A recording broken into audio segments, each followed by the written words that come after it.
Radio, le supplément média.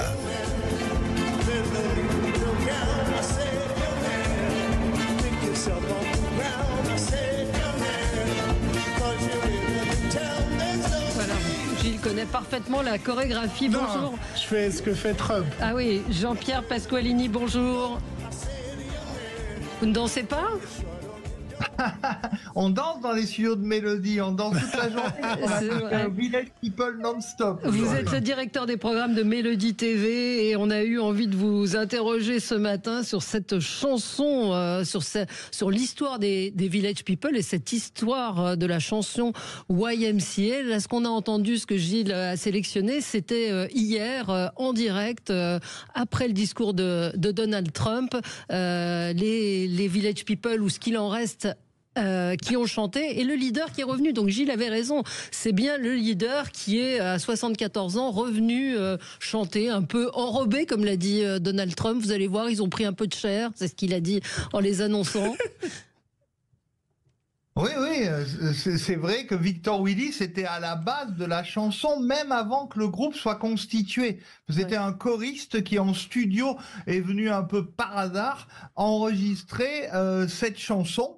Et c'est après ça qu'on a repéré dans le village de New York, un endroit très cosmopolite à New York, on a repéré des gens qui représentaient l'Amérique, l'Indien. Victor Willis, c'était le policier noir. On avait le travailleur avec son casque qui est sur des échafaudages pour construire les buildings. Bref, on a construit ce groupe après avoir créé la chanson. C'est un coup marketing, mais un coup marketing français.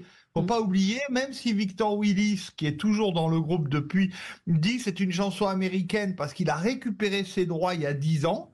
L'histoire est un peu compliquée des droits de cette chanson. Ah, c'est lui qui touche l'argent maintenant.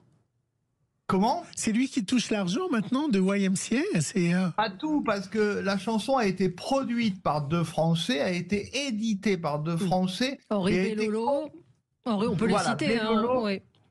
Bellolo qui nous a quittés il y a 5 ans, Jacques Morali qui est parti du sida, qui était l'homosexuel du tandem, on le sait. Jacques Morali avait débuté comme secrétaire d'Hervé Villard et il s'est retrouvé dans l'aventure de YMCA avec son copain Henri Bellolo, qui n'était pas du tout gay d'ailleurs. Et tous les deux ont décidé de faire du disco en Amérique. Avant les Village People, ils avaient créé un autre groupe de filles. Ils s'appelaient les Ritchie Family, et c'est quand ils ont enregistré YMCA avec ce Black, Victor Willis, que tout a basculé. Parce que, évidemment, eux avaient écrit une chanson en français, ils ont demandé à Victor Willis de faire des paroles en anglais. Et Victor Willis a trouvé l'idée géniale de parler des auberges de jeunesse, les fameuses YMCA, ce qui veut dire Young Men Christian Association, une association chrétienne de jeunes hommes.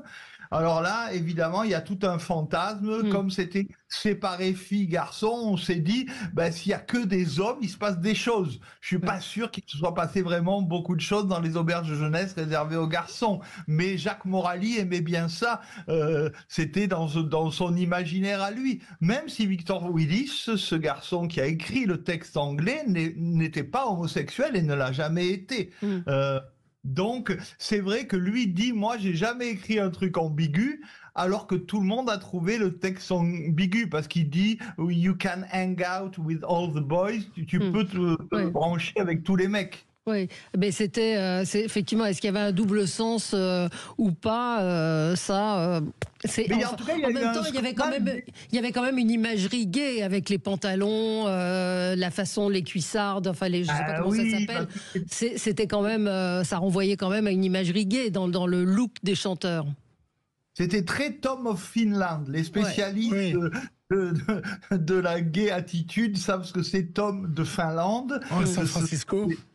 Voilà, ce sont des photos. Et en plus, le premier album, quand Victor Willis dit « Mais moi, je n'ai jamais fait une chanson gay », il s'appelait quand même Cruising, l'album avec YMCA. Cruising qui veut dire draguer. Draguer en bagnole, ça veut dire faire partir en croisière, mais faire une croisière le long des trottoirs pour brancher des gens qui marchent dans la rue et qui ont des jolies fesses. Oui, je regarde les paroles quand même, si on traduit. Jeune homme, j'ai déjà été à ta place, j'ai dit j'avais le cafard, je pensais qu'aucun homme ne se souciait de ma vie, je pensais que le monde entier s'en fichait tellement.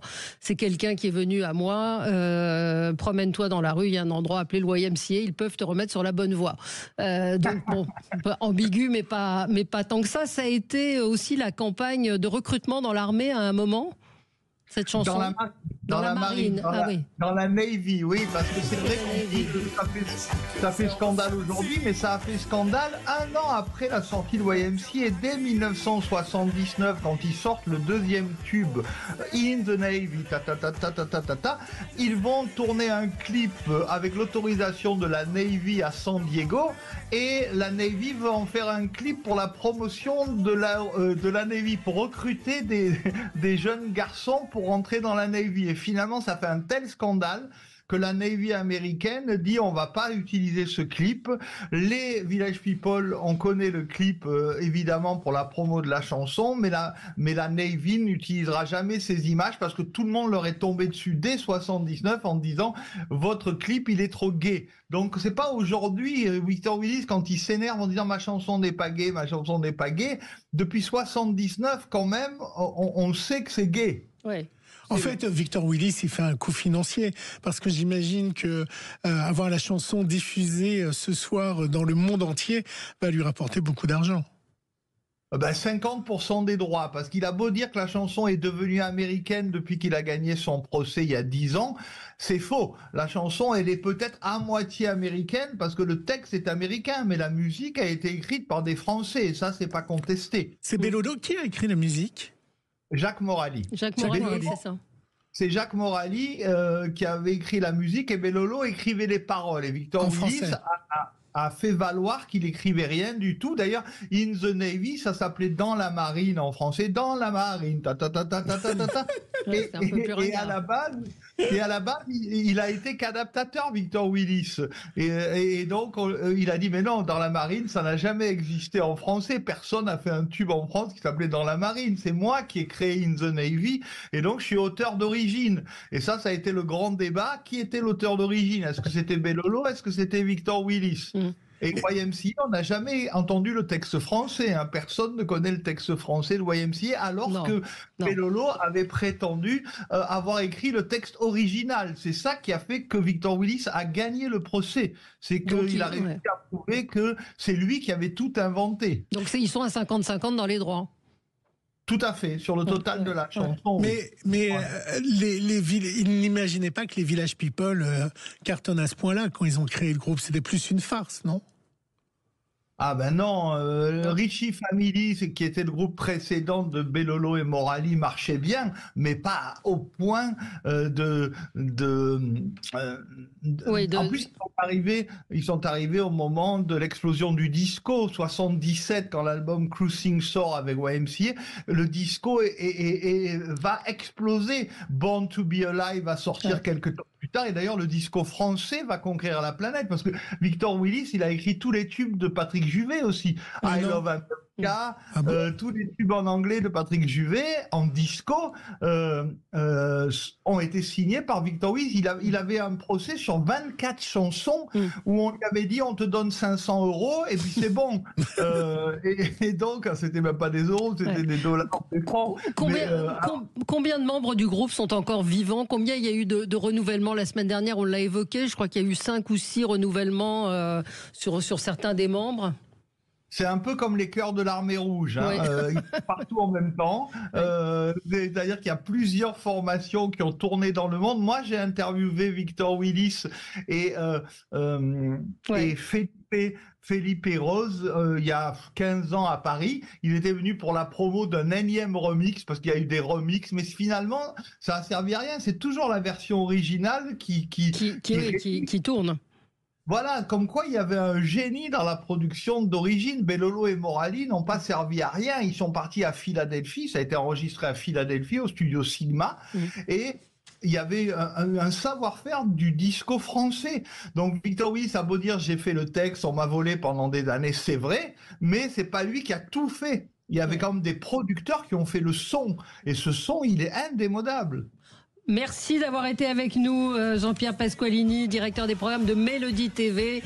Et vous êtes notre encyclopédie vivante. Dès qu'on a besoin d'une information musique, on vous appelle. Merci à vous. Et nous, on se retrouve dans un instant. Et on va évidemment parler de Donald Trump avec vous. À tout de suite. Sud Radio, votre avis fait la différence.